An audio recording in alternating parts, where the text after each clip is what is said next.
എല്ലാവർക്കും news first മലയാളത്തിന്റെ പുതിയൊരു വീഡിയോയിലേക്ക് സ്വാഗതം. ക്രിക്കറ്റ് വാർത്തകൾ ആദ്യമേ അറിയാൻ ഈ ചാനൽ മറക്കാതെ സബ്സ്ക്രൈബ് ചെയ്യുക. ഇംഗ്ലണ്ടിനെതിരായ മൂന്നാം T20 മത്സരത്തിൽ മുട്ടുമടക്കി ഇന്ത്യ ബൌളിംഗിൽ തീപ്പൊരി പ്രകടനം നടത്തിയെങ്കിലും ബാറ്റിംഗിൽ ഇന്ത്യയ്ക്ക് അടിപതറി. ടോസ് നേടിയ ഇന്ത്യൻ ക്യാപ്റ്റൻ സൂര്യകുമാർ യാദവ് ഇംഗ്ലണ്ടിനെ ബാറ്റിംഗിനയക്കുകയായിരുന്നു. ഒരു മാറ്റവുമായിട്ടാണ് ഇന്ത്യ ഇറങ്ങുന്നത്. അർഷ്ദീപ് സിംഗിന് പകരം മുഹമ്മദ് ഷമി ടീമിലെത്തി. 2023 ഏകദിന ലോകകപ്പ് ഫൈനലിന് ശേഷം ആദ്യമായിട്ടാണ് ഷമി ഇന്ത്യൻ ജേഴ്സി അണിയുന്നത്. ഇംഗ്ലണ്ട് ടീമിൽ മാറ്റമൊന്നും വരുത്തിയിട്ടില്ല.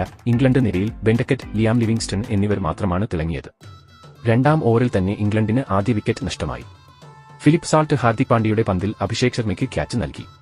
പിന്നീട് ഡക്കറ്റ്, ജോസ് ബട്ട്ലർ സഖ്യം 76 റൺസ് കൂട്ടിച്ചേർത്തു. ഇംഗ്ലണ്ട് കൂറ്റൻ സ്കോറിലേക്ക് പോകുമെന്ന് തോന്നിക്കവെയാണ് വരുണ് ബ്രേക്ക് ത്രൂ ആയി വരുന്നത്.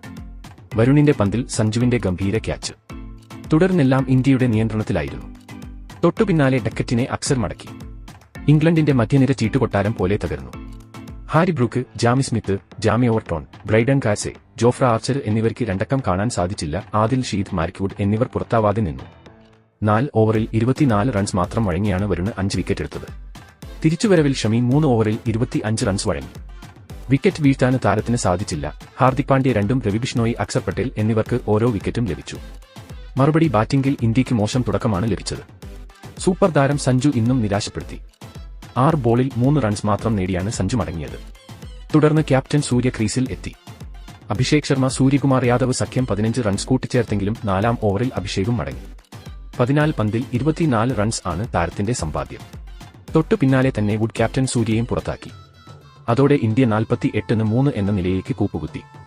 എന്നാൽ കഴിഞ്ഞ മത്സരത്തിൽ ഇന്ത്യയുടെ രക്ഷകനായ തിലക് വർമ്മ ഇന്ത്യയെ കരകയറ്റാൻ ശ്രമിച്ചെങ്കിലും 8ാം ഓവറിൽ ഇന്ത്യയ്ക്ക് തിലക് വർമ്മയും നഷ്ടമായി.